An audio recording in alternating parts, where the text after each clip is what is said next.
During the course of your life, you're going to come across situations where you have one of two choices, a fork in the road, a decision to be made, where you can either hold on to who you were and the ideas that you thought were real and true, and cling on to those ideas with the full knowledge that those ideas are no longer relevant to you as you are right now. Or you can pick the new ideas and the new decisions and the new truths that will put you into a different reality that is usually unknown. So you can either hold on to the past, which you know is no longer true, or you can turn to the future, which you're no longer certain about. That fork in the road can be very complicated and scary, and it happens multiple times.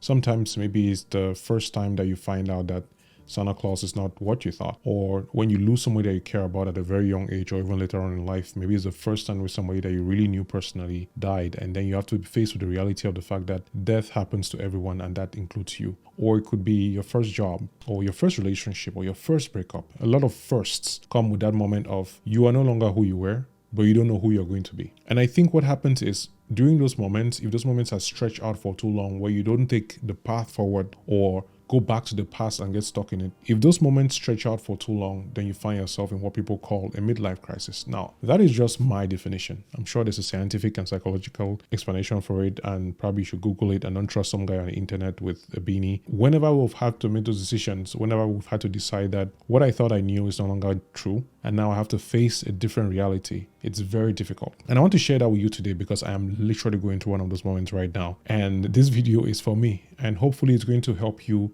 navigate as well, because I have been lucky to have to deal with moments like this multiple times. I moved from the place where I was born to a whole new country almost 5 years ago.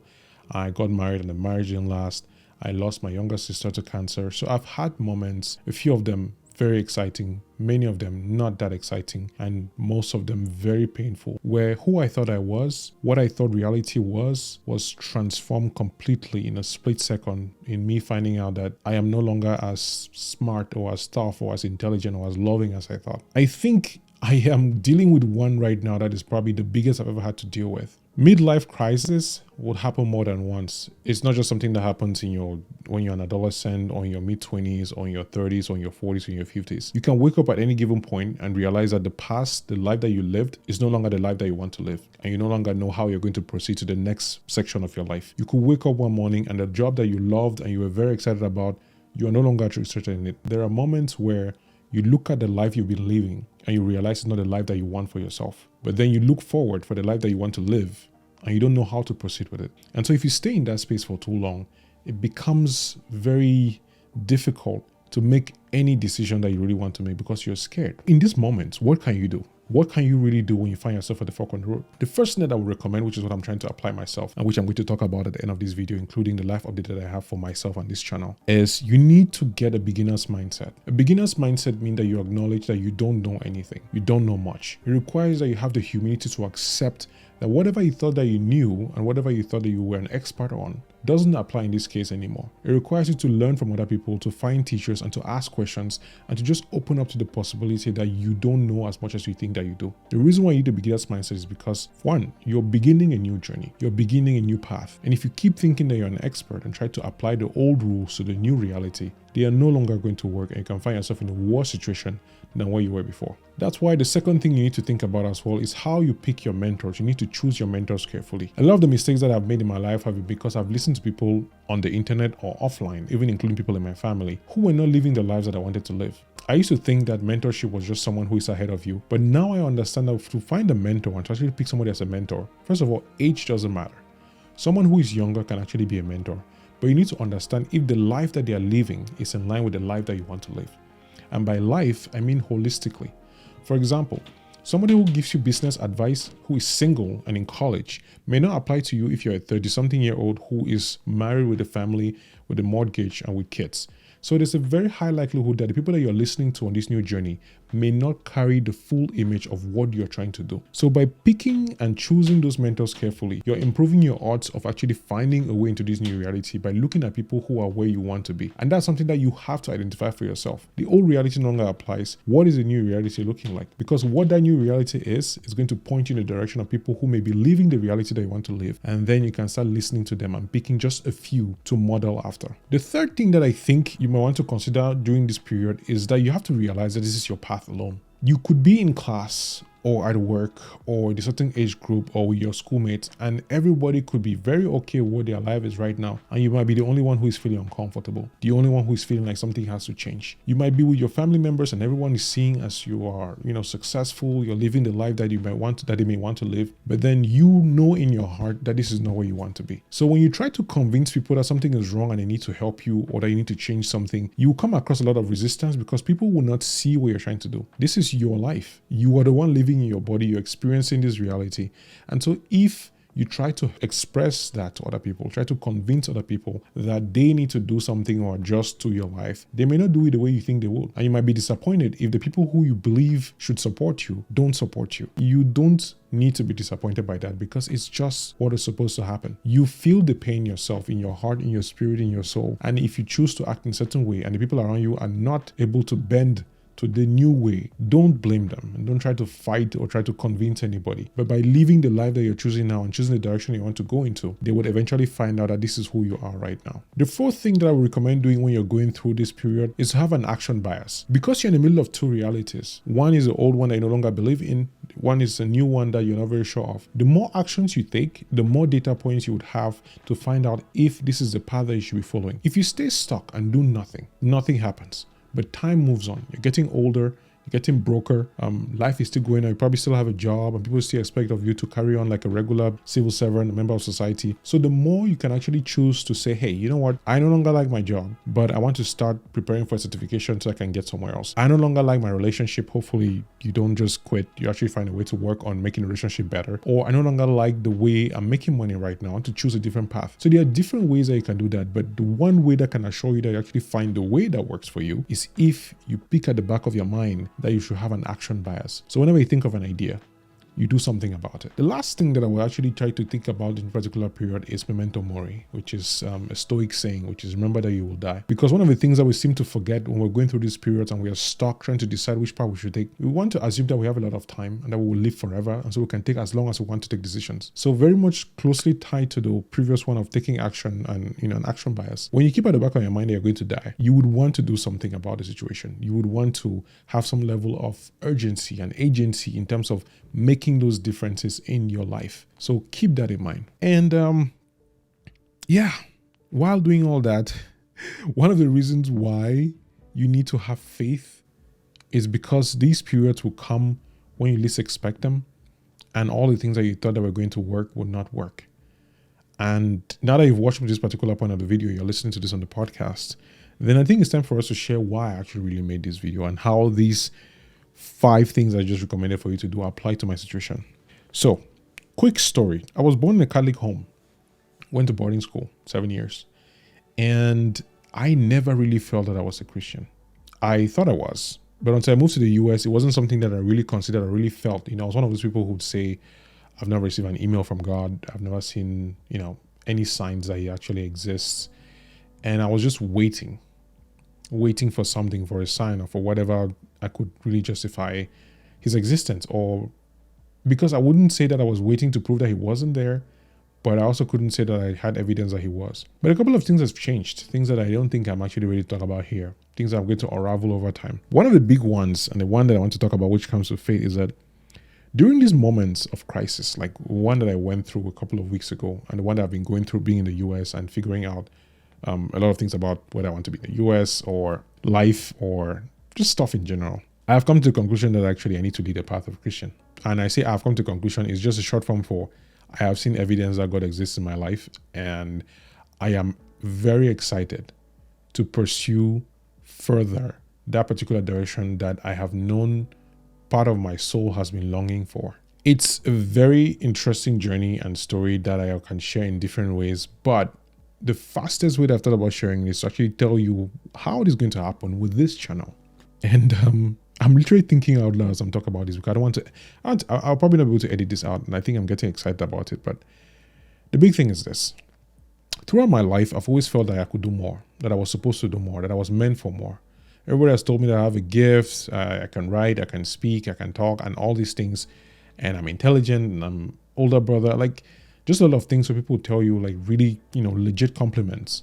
But a part of me has always felt like there should be more for me to use these gifts cannot just be for me to use them. One of the reasons why I used to procrastinate a lot and not do much is because if there's not something bigger, if there's no reason like a deadline, and you might say it's ADHD, but I just felt like there had to be more.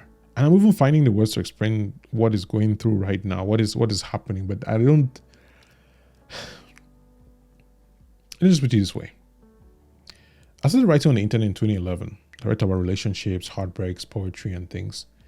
And as time has evolved, I've had my moments, my own midlife crises, where I've had to reconsider things like my first heartbreak, my first real relationship, losing my virginity, for example, which are things that when I look back now, it's like there's just so much I didn't know about what it actually meant to be a Christian, what it meant to live in a way that God wanted.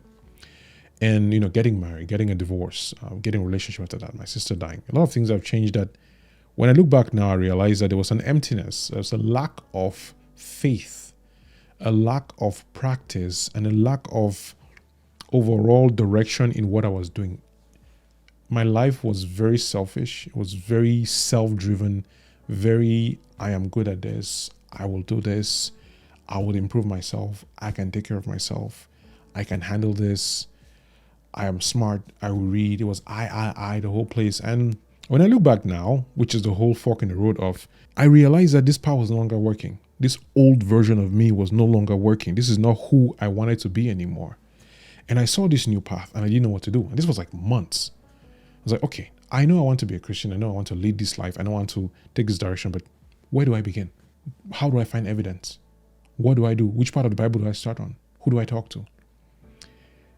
And slowly but surely, a couple of things happened that I cannot, for the life of me, explain in scientific terms. This is not like things levitating or people. This is like people telling me things that they should not have any idea about. Me having a conversation with somebody and the person responding in a way that they should not be responding. You can call it coincidence, you can call it serendipity. I just call it God.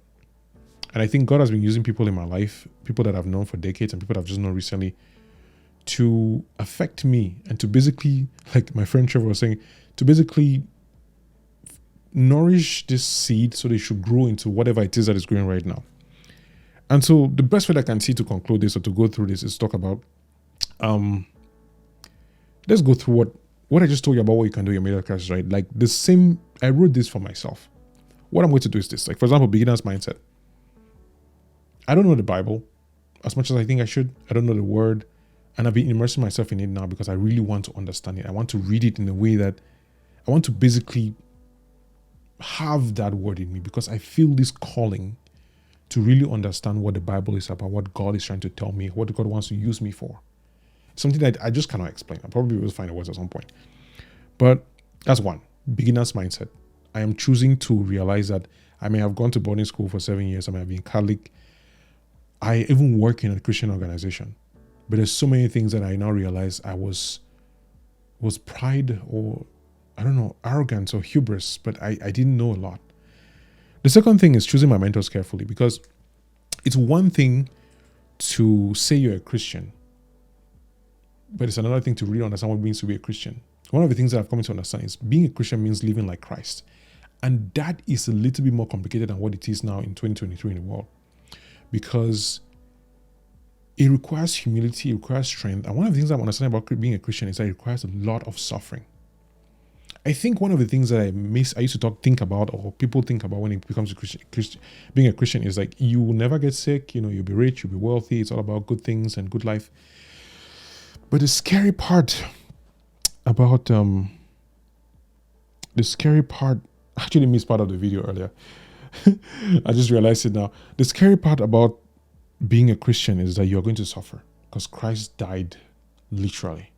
There was no saint in the Bible or in history who was generally loved by the people. They were either crossed upside down, John the Baptist was beheaded. Like nearly everybody who has served God, at least from history, did not actually meet a good death. And so as excited as I am right now to discover this and to indulge is probably not the right word, to go on this journey for myself, because nobody tried to convince me. I literally found myself wanting to know this and a couple of things happening that I could not explain what that was. I know that there will be a hard path ahead and I know that I cannot do this by myself anymore. I'm basically learning that I have to surrender to God to be able to do the things that I think that I should be doing. But now I need to do those things for Him, for His glory. And number three, realizing that this is my path alone. So as much as I'm sharing this here on a public forum, I don't know who's going to watch this or who's not going to watch this.